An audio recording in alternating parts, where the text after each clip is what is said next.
Fade in. Cut to. Exterior.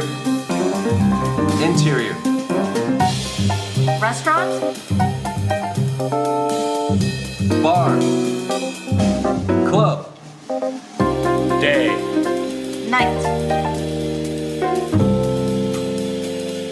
Action. What's up, guys? What's going on? This is Monis Rose. And today's episode is actually a little bit different. We are gearing up for the holiday season. We're gearing up for the new year. We're pretty much, Restaurant Fiction is gearing up for all of 2018. Usually for the past 4 episodes, we have featured a review of a restaurant, bar, or club, and then we have talked to someone who has had a hand in said restaurant, bar, and club, like a showrunner, a TV writer, even an Emmy Award-winning hairstylist. So this episode is going to be a little bit different. We have not really said who we are, what we're about, who am I, and wanted to put a little bit of perspective of all of that. There have been a lot of questions out there. Hopefully, just me talking will ease the mood, calm some nerves, give you a little more perspective of what restaurant fiction is and what we are about. So, first and foremost is that a restaurant critic is very different than the omnipresent Yelp reviewer. We believe that. I believe that. No disrespect to Yelp reviewers or those Yelp leaders out there. We love them. I use Yelp daily, and I love it. I love it. But we want to, Restaurant Fiction, we want to separate ourselves from even the TripAdvisor critics or any really critic that you read in your local, online, or even national publication. Yelp reviews tend to be immediate, without panache, craft, and thought. Usually, even on TripAdvisor or any kind of comment section, the review will be something like this. OMG, my BF ate the meatballs. They were amazing. Now, like I said, I don't disdain from Yelp reviews. I praise them, actually, and I hope that I continue to read them because I take them in religiously. But we at Restaurant Fiction, we feel that a legitimate restaurant review needs to be timeless. We like to study the back of the house just as much as the front. We review the bathrooms of the restaurants just as much as everything else. Pricing and portion sizes, they're issues to us too that we always consider. We go to the restaurant being reviewed at least 5 different times in 2 months, from the incredibly highbrow, hard to get in, experimental type restaurants to the push carts featuring the elderly, awesome person selling sliced watermelon, which actually sometimes even turns out to be usually better and a much better experience than the former. At times, we might share a story that has nothing to do with the restaurant, but it is the sole purpose of what makes the restaurant unique. Many newspapers and publications have a budget.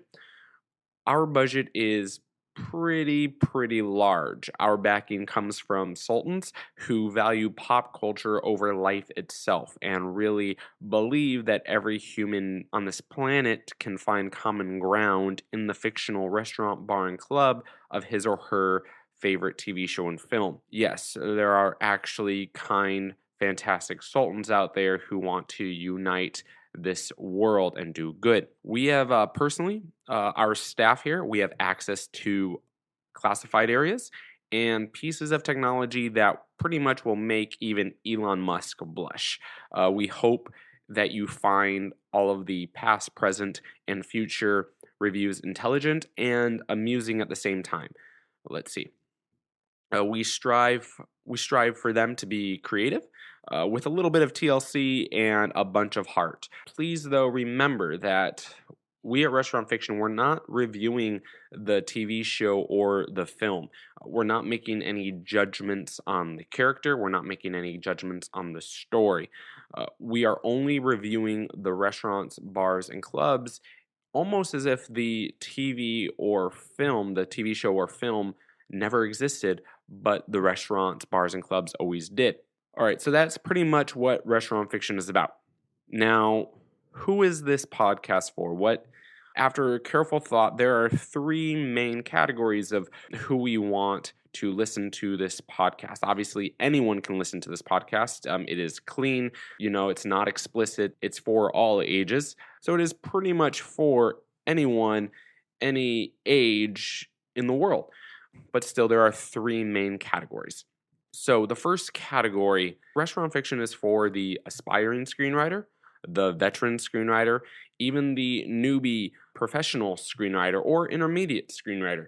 Restaurant fiction is fun, and we always want it to be fun because that's what life is about. We also want to learn and grow at the same time by bringing on the writer, the showrunner, the producer, executive, director, cast member, or even someone who has had a major hand in the said show or film that we are talking about. They'll give us, all of us, a key insight on how to perfect this very, very micro niche that is never really discussed or talked about in any kind of screenwriting circle or any kind of pop culture circle, yet it is actually probably the most important thing that is remembered in any TV series or film.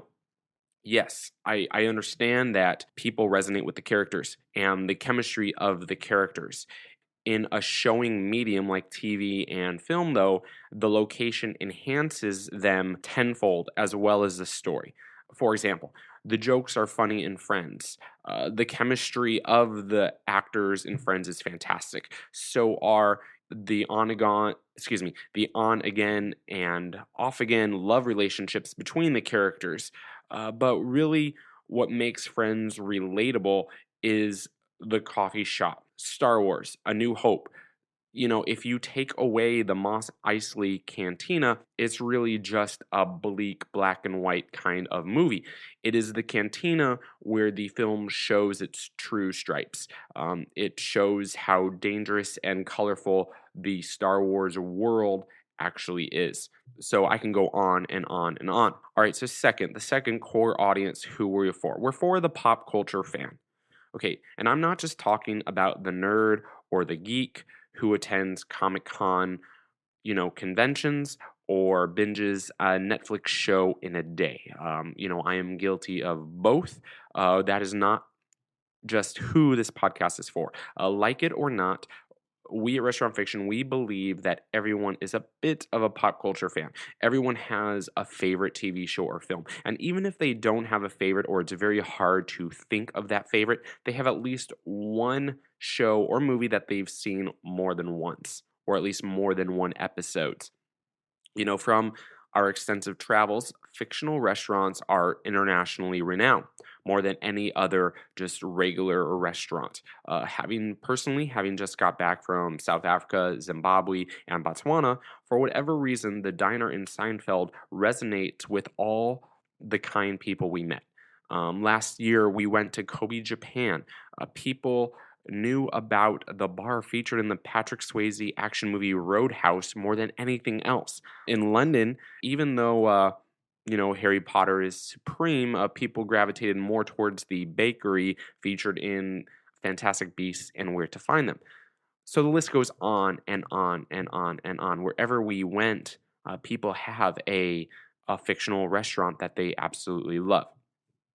All right, so last but not least, our core audience are the people who love food. Now, this covers more than just the foodie, more than just the gourmand, more than just the Epicurean, or whatever title those kinds of people call themselves. It doesn't matter if you enjoy the hottest, trendiest farm-to-table tasting menu restaurant in whatever city you're in, or if you just enjoy that simple, no-frills diner. Your favorite place even might be a dim sum restaurant or a taqueria. We cover all of this. We cover all restaurants, all cuisines. We are not afraid or have any fear of just experiencing all of life's joys in terms of food and cuisine. We cover the drinks. We cover the passion of pouring the perfect Guinness. We also do the same for clubs out there of all kinds of clubs. So those are the three core audience categories we strive to hone in on. But of course, it is still open for anyone. If you're driving, if you have 30 minutes to kill, or you just want a laugh. So who am I? Well, my name is Monis Rose. It is an interesting name. It is a unique name. That word is oversaturated. People just call it a weird name. People even think Monis is a thing. I have got that. Like, what is a Monis? Well, it's a person. Anyway, Monis is pronounced like the word honest, but with a silent T. Honest Monis. My first name, it's English translation of the first son of Joseph. I found that out actually reading the book The Red Tent. Now, my last name, Rose, is just like the flower. I'm a screenwriter in Los Angeles, California, and I went to college on a football scholarship for doing the football team's laundry. I'm a former reporter and a former chef. Currently, I'm a world traveler and scuba diver. I just got back from diving the Blue Hole in Belize and going through the Okavango Delta in Botswana. I think I'm pronouncing that wrong. Okavango. Anyway, yeah, in Botswana. This is a huge thank you. This is not a call to arms. This is actually a call of appreciation. Restaurant fiction is a process. It is a journey. We are 4 episodes in on this new version of restaurant fiction. I started restaurant fiction about 3 years ago. I started the podcast as well, or at least a very, very fledgling podcast that didn't quite get off the ground. And I took a hiatus. I took a 2-year hiatus. I separated myself from not just the blog, but also the podcast. Well, like a phoenix, we all rise. We all get back on our feet. I redid, the podcast. The blog is actually undergoing construction right now. That will be renovated very, very shortly. Also, I started back this podcast, this new version, got a new logo, got new guests, got a new format. Everything is new. I cannot, unfortunately, erase the old podcast on iTunes. I have tried and tried and tried. All right, we're already 4 episodes in on this whole new format. We are working out all of the technical issues. As far as though the guests and the content is concerned, we think we hit aces on all fronts. What is going to happen in the new year? Or at least who are we bringing on? Well, first of all, we have an exec producer on the show Party of Five. Remember that 1990s melodrama? Well, we're going to be discussing Salingers because the Salinger family, owned and operated a restaurant. We're also bringing on the creator of Ally McBeal. You see, if you remember Ally McBeal, the cast always frequented a bar after every not guilty verdict. We're bringing on the showrunner of Justified and the Amazon show Sneaky Pete. You see, in Justified, some of the best showdowns or fights happened in the bar. There will be an executive from Pixar discussing Gusteau's from Ratatouille, among many, many other fine men and women that will come on this podcast. Currently, we record in the historic Desmond Building in Miracle Mile. That is a section of Los Angeles, California. It is the only building in Los Angeles that still has a manual elevator. So there is a person that has to crank the shaft every floor up and down. It's very fascinating. We're moving to a new building in downtown Los Angeles starting in January 2018.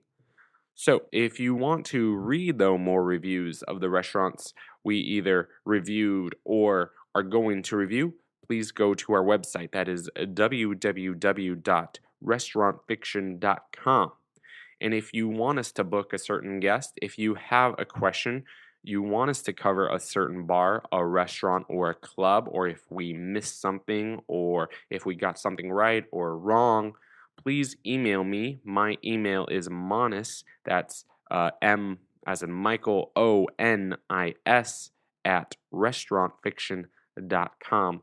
If you want a guest on, or if you want to be a guest yourself, please even provide the credentials and we'll see about that. We'll go into the war room, debate, and hopefully invite you on. So anyway, thank you very much. Thank you for being a part of the beginning of something truly awesome. This new 2018 year, we have a guest book pretty much going all the way through next summer and probably even into the fall of 2018 as of right now. So be on the lookout for that. We released episodes every 2 weeks, or at least we try to release episodes every 2 weeks. The episodes right now are going to be about 30 minutes in length, so they're not too long, not too short. Yeah, and that's pretty much about it. You will always see a new episode on iTunes. We're also on Stitcher, by the way, if you don't have the Apple or the Apple product or the iPhone, what have you. And we are close to getting on Spotify and hopefully soon on Audible. Thank you. A big shout out to all of you. And as always, keep it real, keep it fresh, and keep it on the flip side. Cut to Exterior. Interior. Restaurant? Bar. Club. day. Night.